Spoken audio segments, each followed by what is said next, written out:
അപ്പം hi good morning. എല്ലാവർക്കും സുഖമെന്ന് വിശ്വസിക്കുന്നു. ഇന്ന് നമ്മൾ ഉണ്ടാക്കാൻ പോകുന്നത് നല്ല ടേസ്റ്റി ആയിട്ടുള്ള ഒരു ആസ്പെജി മെഴുക്കുവരട്ടിയാണ്. അതെങ്ങനെയാണ് ഉണ്ടാക്കുന്നത് നോക്കാം. അത് നല്ലൊരു പോഷകമുള്ളൊരു വെജിറ്റബിളും കൂടിയാണ്. അപ്പം നമുക്കിത് ഗ്രില്ല് ചെയ്തും സ്റ്റീം ചെയ്തും ഒക്കെ ഉണ്ടാക്കാവുന്നതാണ്. അപ്പം നമുക്കിന്നൊരു മെഴുക്കുവരട്ടിയായിട്ട് ഇത് ഉണ്ടാക്കി നോക്കാം. ഇന്ന് നമ്മൾ ഉണ്ടാക്കാൻ പോകുന്ന ആസ്പർജസ് മെഴുക്കുവരട്ടിയാണ്. അതിപ്പോൾ എങ്ങനെയാണ് ഉണ്ടാക്കുന്നത് നമുക്ക് നോക്കാം. അതിന് വേണ്ടിയിട്ട് ഞാനിവിടെ കഴുകി വൃത്തിയാക്കി എടുത്തു വെച്ചിരിക്കുന്ന ആസ്പർജാണ്. ഇത് എങ്ങനെയാണ് മെഴുക്കുവരട്ടി വെക്കുന്നത് നമുക്ക് നോക്കാവേ. ഇത് നല്ല ഒത്തിരി പോഷകഗുണങ്ങളൊക്കെ ഉള്ള ഒരു വെജിറ്റബിളാണ്. അപ്പം ഇത് സ്റ്റീം ചെയ്തും ഗ്രില്ല് ചെയ്തുമൊക്കെ കഴിക്കുന്നതാണ്. ഇത് നമുക്ക് മെഴുക്കുവരട്ടി വെക്കാം. അപ്പോൾ നമുക്കിതെങ്ങനെയാണ് മെഴുക്കുവരട്ടി വെക്കുന്നതെന്ന് നോക്കാം. അപ്പോൾ നമ്മുടെ ആസ്പർജസിനെ നമ്മളിതുപോലെ ചെറുതാക്കി ബീൻസൊക്കെ അരിയുന്ന പോലെ ഇതുപോലെ ചെറുതാക്കി അരിഞ്ഞെടുത്ത് വെച്ചിട്ടുണ്ട്. ഇനി നമുക്കത് എങ്ങനെയാണ് മെഴുക്കുവരട്ടി വെക്കുന്നതെന്ന് നോക്കാം.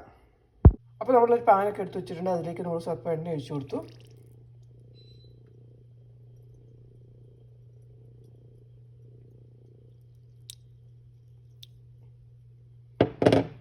എണ്ണയൊക്കെ ചൂടായിട്ടാണ് നമ്മൾ വെളുത്തുള്ളി ഇട്ട് കൊടുത്തത്.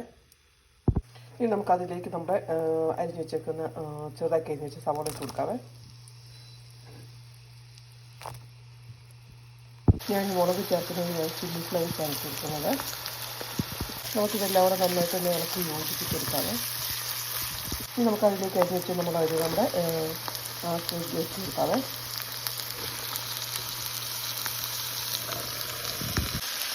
നമ്മുടെ ആസ്പെജ് ഇട്ട് കൊടുത്ത് ഇനി നമുക്ക് സ്വല്പം ഉപ്പൂടി ഇട്ട് കൊടുക്കാവേ.